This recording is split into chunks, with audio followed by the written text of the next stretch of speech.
So kanina paglabas ko, yan napansin ko guys, meron na pong araw dito sa ating location. So ayan, happy yung ating mga plant kasi ilang araw na hindi sila kuha ng sunlight. Lagi pong makulimlim and then maulan dito sa ating location. So kanina ay ayan, meron na, lumabas na po si Haring Araw. So yan, at ipagpatuloy natin yung pag-aayos ng ating mga plants. So yan guys, yung aayusin natin ngayon. So titingnan natin kung meron tayong dapat ayusin dito sa ating munting garden. So yan guys, pakita ko lang po sa inyo itong napakalaki kong grafted na crested euphorbia. Ayan, so sobrang laki na niya. So tatlong puno. So hindi ko alam kung anong kailangan kong gawin dito, kung tatanggalin ko ba or hindi. So tingnan natin guys sa susunod na mga araw. Yan, kasi mahirapan tayo pag tinanggal natin yan.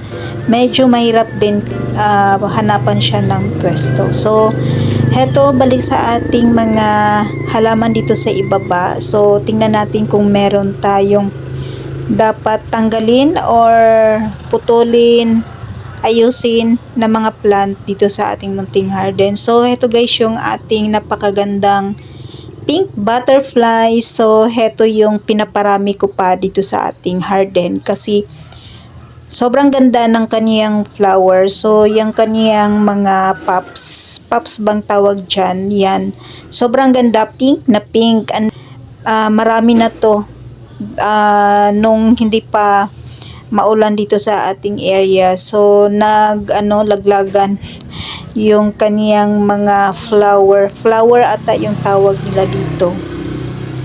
Laglagan, sorry, naglalaglagan. nabulol tayo dun. So heto yung nakita ko guys dito sa ating succulent area, yung ating Adolphii. So yan, at lalabas na siya sa kanyang bintana.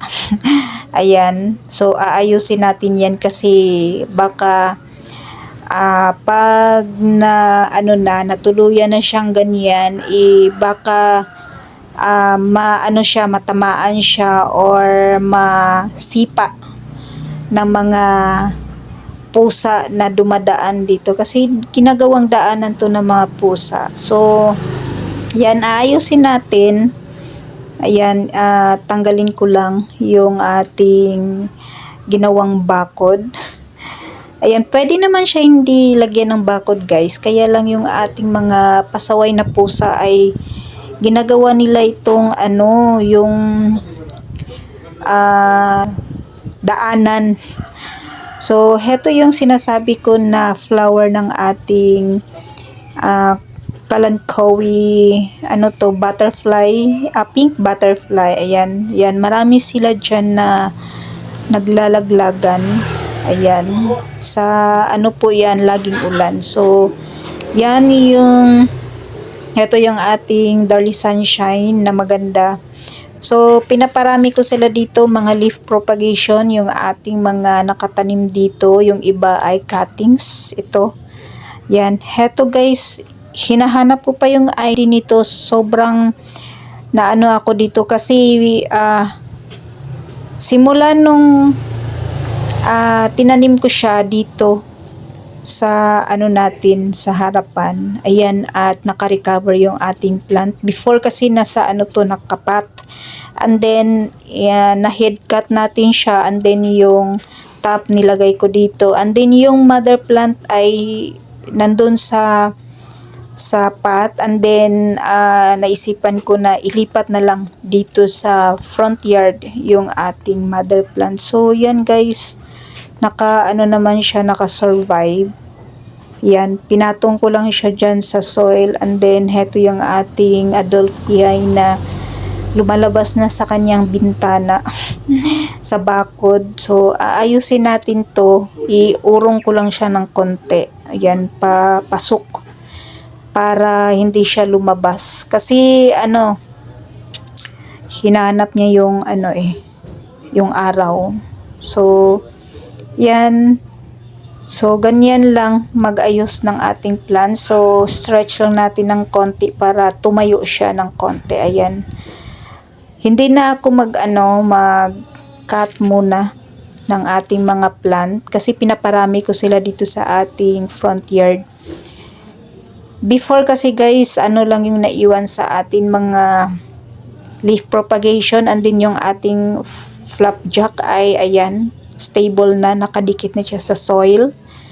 So ang ginawa natin dito, pinatong lang natin sila sa soil. Ayan, hindi to nakabaon guys, nakapatong lang sila sa soil, and din ayan, at nag-produce ng roots yung ating mga plant. So nakakapit na sila ngayon, sobrang stable. Yung ating banana ay hindi siya banana, happy beans, and then kalanchoy. So hindi ko sila binabaon kasi ang tendency pag binabaon natin sila sa lupa, nagkaka-stem rot yung ating mga plant, lalo na pag rainy season, nagkaka-stem rot sila. And then yung ating mga cactus ay siksik na po. So aayusin natin sila, tanggalan lang po natin ng pops para hindi masyadong masikip yung ating mga cactuses. Mabilis lang kasi itong dumami, lalo na pag rainy season. Yung ating mga cactus ay malakas pong mag-produce, or mabilis po silang mag-produce ng pops. So yan, at kitang-kita naman po na ayan, yung ating mga cactus dito ay na sila, nagsisiksikan. So ayan lang yung aayusin natin ngayon. So heto ang natin guys, yung crested to parang fairy castle. So naka na siya, stable na, nakadikit na siya sa lupa.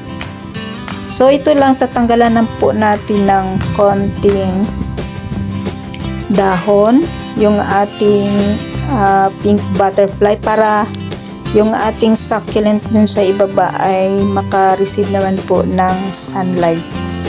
So ganyan po sila ngayon guys, medyo stable na yung ating mga sack na nilagay dito. And then ayan, siguro mga ilang buwan lang ay makapag-propagate na tayo ng ating mga succulent. So heto, at okay naman po sila sa rain or shine. So yung area natin ay sobrang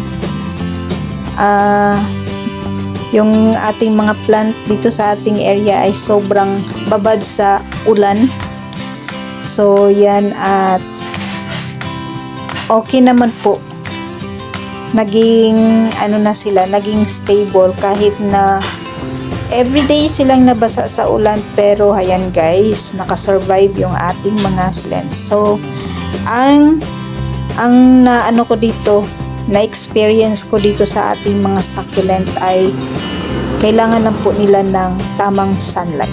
So kahit na naka-rain or shine yung ating mga plant, pag nakaka-receive naman po sila ng tamang sunlight ay nakaka-survive po yung ating mga plant. So yan guys, yung ating mga plant dito sa ating plant sa ibaba ng ating vertical wall. So yan yung update sa ating mga succulent, cactus and succulent sa ating munting garden. And that's for today guys. Maraming salamat po sa inyong panunood dito sa ating YouTube channel. Thanks for watching and God bless.